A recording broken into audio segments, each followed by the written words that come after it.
السلام عليكم ورحمة الله وبركاته. كل سنة وحضراتكم بخير وطيبين، ويا رب يجعله موسم خير على الجميع. احنا في سنة 25 النهاردة، 30 يناير 2025. الحمد لله أنا بصور الفيديو ده بعد تمام العقد الكامل، بعد توسيع قنوات العنق للزهرة، بعد ما اتمنيت على حوالي ما يقرب من 400-500 فدان، بسم الله ما شاء الله. فطرتهم تقريبا مع بعض كلهم في ميعاد واحد، ولسه المواعيد اللي جايه ان شاء الله هصورها لكم، لان السنه دي انا يعني اخدهم في ميعاد يعني من او تو زد، يعني اخدهم في ميعاد لوحدهم غير مواعيد الناس كلها. يعني يعني عشان تكون عارف انت وانت بتفطر تفاح وبتحدد له ميعاده، لازم تكون مقتنع ان الاداة اللي هتكمل عليها بعد كده هي دي اللي مطلوبة للسنة دي، او المبيد او الاسمدة او ايا كان، هو ده اللي مطلوب للسنة دي. وعشان كده انا بس تمام العقد اللي بسم الله ما شاء الله بفضل الله، بعد تغيير البرنامج اللي انا بغير برنامج بتاعي كل تقريبا 3 سنين على وضع تاني، وايه، وكل سنة حاجات مختلفة برضو في البرنامج. يعني لازم تلاقي حاجات مختلفة في طريقة فطارة الأرض في البرنامج كل سنة. لازم تلاقي يعني نتيجة توضح لك ان الايه، ان اللي بيشتغل معاك في الارض هو فاهم فسيولوجي نبات ايه، فاهم يعني ايه طبيعة النبات وبيقدر يتعامل معاها. طبعا اللي انا بصوره لك ده عقد مكتمل. يعني انا بعمل اوقات معينة، الحمد لله الشمس طالعة، الجو مناسب للعقد وللتزهير وللايه والاكتمال العقد ده. حضرتك شوف الزهراية قافلة بسم الله ما شاء الله تبارك الله. طبعا هنا عشان تقول ان احنا رشين امتى ومبدرين امتى، احنا ممكن نسرع النمو او نبطئ النمو على حسب ما احنا محتاجين في الفترات اللي هي في بداية العقد والتزهير، لان الفترة دي من اصعب الفترات اللي بتقابل زراعة التفاح في مصر. معلش انا عايز برضو اصور لكم الجنينة كلها. بسم الله ما شاء الله. والله يا جماعة صاحب الارض يعني الله يبارك له، يعني من اصدق الناس واحسن الناس اللي قابلتها في حياتي يعني. وهو يعني سبحان الله، يعني انا ممكن اصور كل الجناين اللي بروحها، يعني الحمد لله بفضل الله اكبر مساحة تفاح في مصر كلها بفضل الله معايا اشراف بفضل الله سبحانه وتعالى. الحمد لله عمري لا ظلمت ولا عمري قلت حاجة، بس في منهج علمي حضراتكم لازم أن تكونوا إيه بتحترموه، اللي هو منهج اقتصادي. يعني أنا مش عشان أصرف كتير هطلع قليل، لأ، أنا هصرف كتير وأطلع كتير، وفي المعادلة دي هتلاقي النتيجة أفضل في السعر التكلفة. بالنسبة لكيلو التفاح النتيجة بتبقى أقل كتير من حضرتك اللي بتصرفه وبتموت الشجرة معاك. يا جماعة يا جماعة، الموضوع مش دراسة علمية فقط، الموضوع الحمد لله خبرة اتولدت فيها. يعني الحمد لله بفضل الله أنا اتولدت في المجال ده، فكملت فيه وشجعني والدي والحمد لله والدتي دعيالي ووالدي دعيلي. الحمد لله خبرتي في المجال مش قليلة يعني.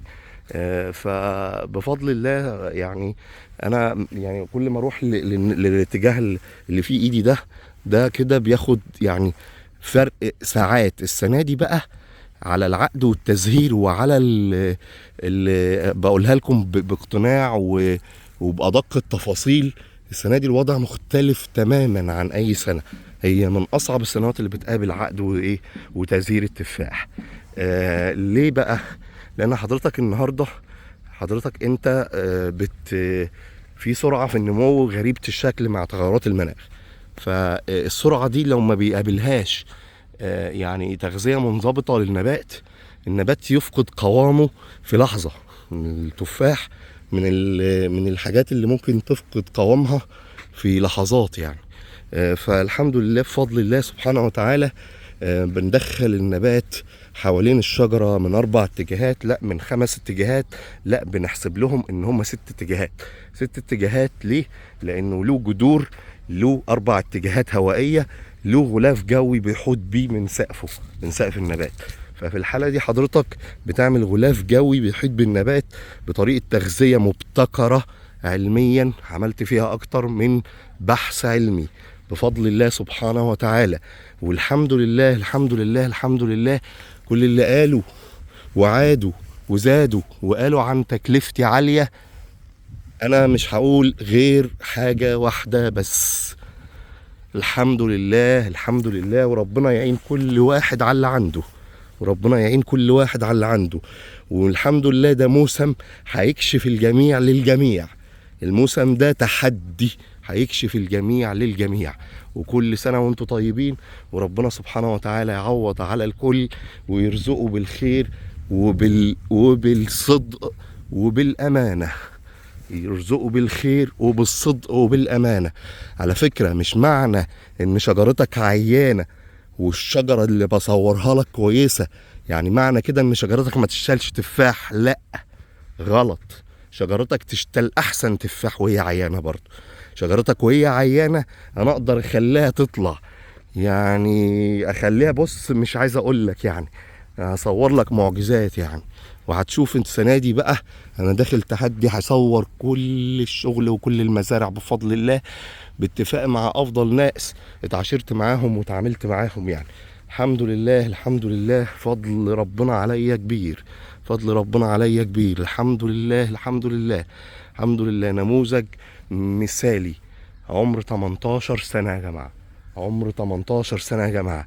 الناس بتموت التفاح على عمر 12، ويقول لك ده عمره 15، واللي يقول لك ده عمره 10، ويقول لك ده اصلا انا هأجر الارض، ده هو عمره فين يا باشا؟ التفاح يعيش 200 سنة يا باشا، انت مفيش حاجة كده خالص. تفاح انت ما تلحقش تموته وانت عايش يا باشا، واخد بالك يا باشا؟ انت اللي بتتعامل معاه غلط يا باشا. يا باشا المهندسين اللي اتعاملوا معاك يا باشا مش فاهمين حاجه يا باشا، اتعلموا في زباله التعليم يا باشا. يا باشا ما طلعوش بره يا باشا وسافروا وجابوا علم من بره يا باشا، واخد؟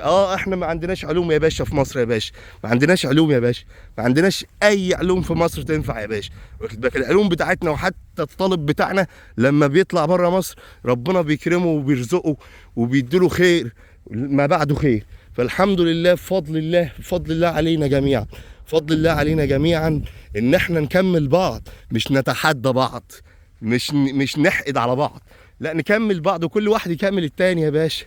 يا باشا في ايه يا باشا؟ يا باشا الدنيا مش هتدي لك كل حاجه. الدنيا هتدي لك كل حاجه لما تبقى انت متوكل على الله واخد بالاسباب.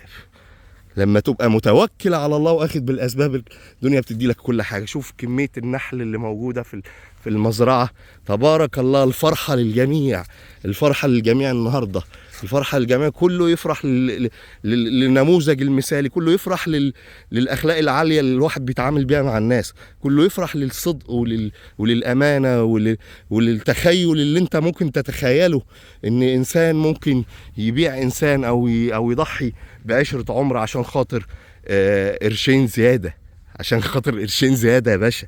يا باشا عشان خاطر قرشين زياده يا باشا، عشان خاطر قرشين زياده يا باشا، صرفهم جاله بيهم مردود يا باشا. ما بعنيش الراجل ده، الراجل ده ما بعنيش بقى.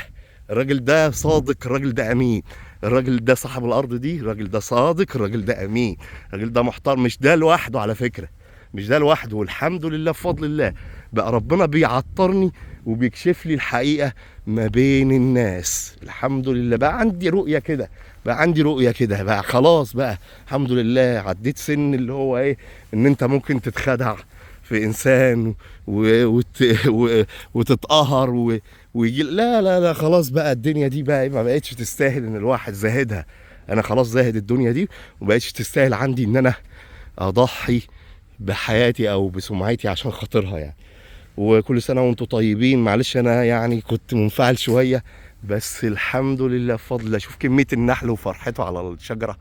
شجره انت بتعمل علوم بتخلي الدنيا، واخد بالك، بتخلي الدنيا تبقى جميله، تخلي الدنيا جميله قدامك قدام الناس. بتعمل علوم بتعمل معجزه في بلد ما فيهاش بروده. كانوا بيقولوا لك السنه دي هتبقى برد وهتبقى الدنيا، ادينا حرانين اهو، الدنيا حرانين واقفين في شمس، شايف الشمس. احمدك يا رب، احمدك وفضلك يا رب. كانوا بيقولوا لك وبيضحكوا عليك وبيكتبوا لك على النت وهنا وهنا وهنا، وانت بتسمع. يا عم يا فلاح يا غلبان، يا عم يا فلاح يا غلبان، عايز لكم الخير والله. والله عايز لكم الخير ومش عايز حاجه لنفسي. والله عايز لكم الخير ومش عايز حاجه لنفسي. والسلام عليكم ورحمه الله وبركاته.